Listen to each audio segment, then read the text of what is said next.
Now, in the FIR registered by the father of the deceased kids has revealed some chilling details. It was reported that Sajid visited Vinod's house on 19th of March, requesting 5,000 rupees from Vinod's wife for his wife's delivery expenses. Javed waited outside on a motorcycle who had accompanied him. Sajid then proceeded with Javed and Ayush and Ahan towards the terrace, saying he was feeling uncomfortable. And later, Vinod's wife saw both Sajid and Javed coming down the stairs holding a blood-soaked knife. Heavy police have now been deployed outside the home of Vinod. The reason for the murder is yet to be ascertained. Further investigation underway, but an exclusive interview with India Today, UP DGP Prashant Kumar hinted at a dispute that may have been the reason for this tragic incident. ये जो बदायूं की जो घटना हुई है, उसमें क्या हुआ है, क्या अपडेट है और कैसे हालात है सर? साजिद नाम का व्यक्ति है। ये अपने घर के अपने दुकान के सामने एक घर में गया था जी, विनोद के यहाँ जी, और वहाँ इनका कोई आपसी विवाद था और उसने चाय बनाने के आदेश दिए या रिक्वेस्ट किया। उसके बाद से अचानक इसने वहाँ उनके 3 बच्चे हैं विनोद के, आयुष, आहान और पीयूष पे प्रहार कर दिया जी, धारदार हथियार से जी, और जिसमें आयुष 13 वर्ष और आहान 7 वर्ष की मृत्यु हो गई। पीयूष को बहुत हल्की उंगली में चोट आई है। उसके बाद ये भागा।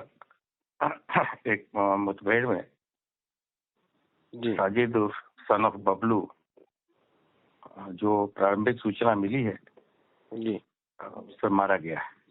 जी।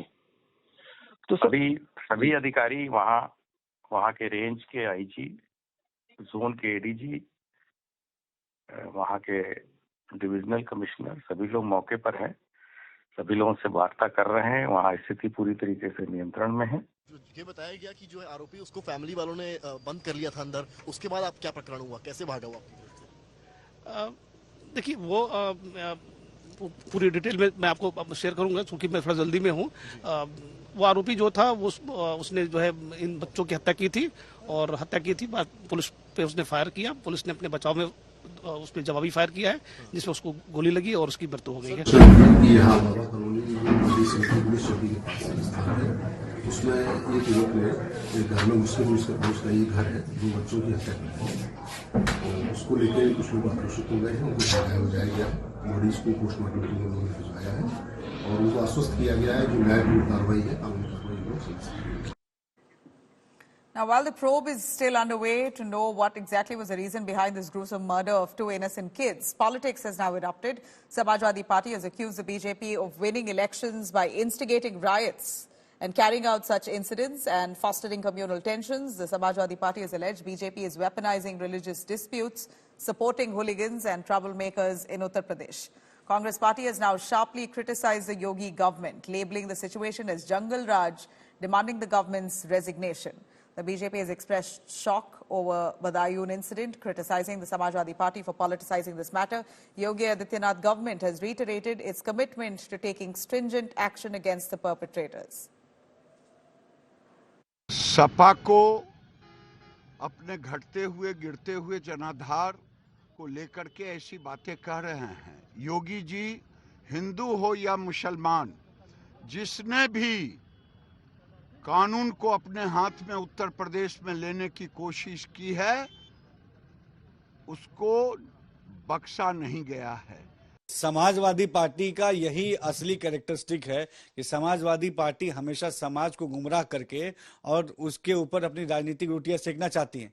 आज उत्तर प्रदेश, जिस तरीके से उत्तर प्रदेश में कानून व्यवस्था और लॉ एंड ऑर्डर को मजबूत करने का काम हमारी योगी सरकार ने किया है, ऐसा समाजवादी पार्टी के शासनकाल में कतई नहीं था।